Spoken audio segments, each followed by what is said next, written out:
Welcome to Channel AMAC, your insight to the Australian visa system.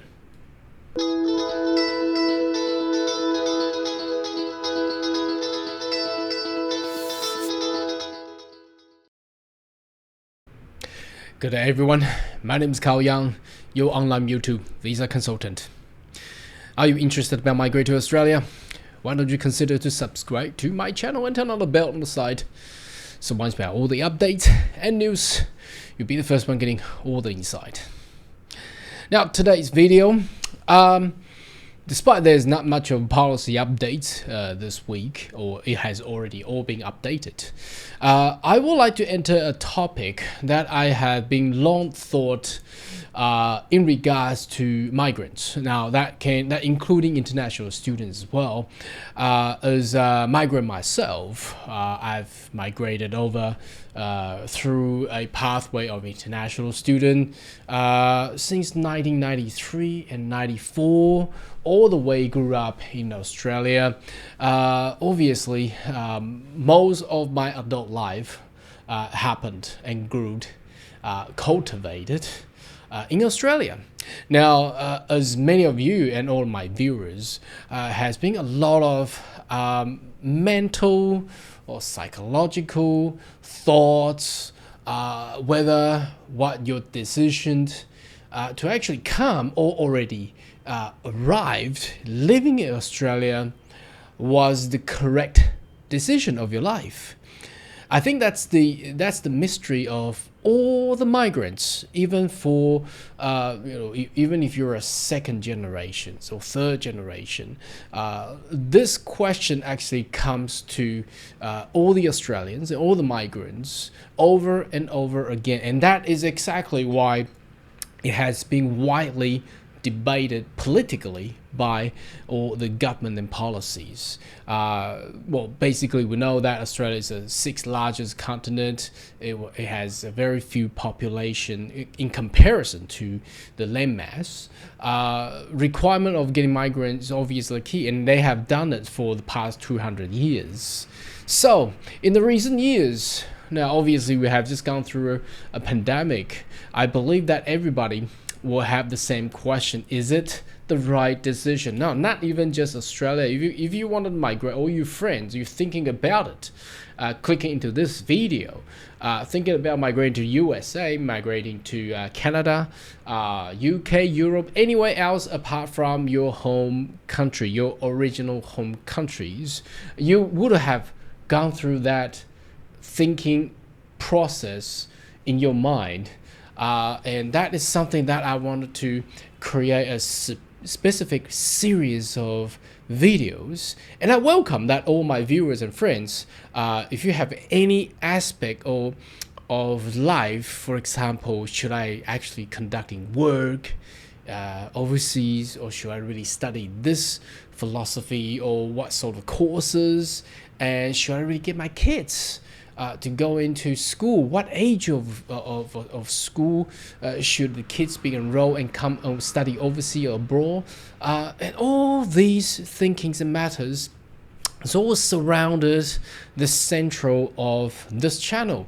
That is why a lot of people is seeking for solution. But obviously, practically, getting a visa obviously solve, or does it really solve the question? I mean, a lot of people, they already migrated, they got permanent resident, or they even become a citizen. They still question themselves as well, because simply it's a life-changing process of moving somewhere, relocating somewhere. Now, we probably haven't thought about this for our, last or the generations that just right before, right after World War II, because no one really thought about this. But due to the conveniences of traveling, how many travelers, international travelers going abroad, how many people, how many professionals has been working abroad in different locations, and how many of you have thought about having your family, your kids, relocating somewhere else to have a better education and better opportunity. And that is a life-changing process. And unfortunately, politician is not really not really helpful, despite they're trying to help by providing visas. But of course, for national interest, they cannot just open a door for anyone, for everyone, right? So there's going to be policy, regulation to be set, and the procedures to be set. And over the past 100, 200 years, it has evolved into something very, very complex, and that causing everybody have that mental issue and that psychological issues that I wanted to put and emphasize in this channel to actually chat about. Now, just to answer our first question of the series is it the right or correct decision to actually migrate or study abroad? Now, I've personally come through that thinking or thought process as I was, I actually went to Australia when I was very young. When you were that sort of age, you probably have never really thought about anything like that. But obviously, there has been a lot of complex issues, personal issues, family issues, relationships, and we have all gone through those kind of stuff. But what I can say is having a adventure and putting an aspect or attitude towards this migration process as an adventure, not to really taking too much it seriously, because obviously it's not a life and death choices, but having going through these obstacles and challenges, and overall, I believe it's a good process. Now, I understand sometimes we're in the middle of a situation. For example, a lot of people, skilled migrants, they put in their EOIs in and waiting and watching your other friends who are in the occupation of nurse, medical professions, social welfare workers. They got invited, they were excited, but unfortunately you're an engineer or you're an ICT profession, and you have been sitting there for years and months with no answers from the governments.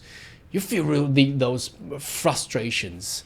This is the thing I wanted to talked about and actually broadcast in this channel, to have that sense of belonging together, as we all had actually gone through those cycles. When I was international students, I did not get that opportunity to migrate straight away, because my family did not come with large investments and get your residency straight away. So I had to go through 7 or 8 years of education all the way to completing my bachelor degree. And then, through the process, obviously it's not the system, the point system is very, very different than what we have today. But I had to go through all that by myself. And back then there was, first of all, there was no YouTube. There's really lack of information out there. And people are still relying on newspapers, flipping through, and it's the information is very, very, very minimal.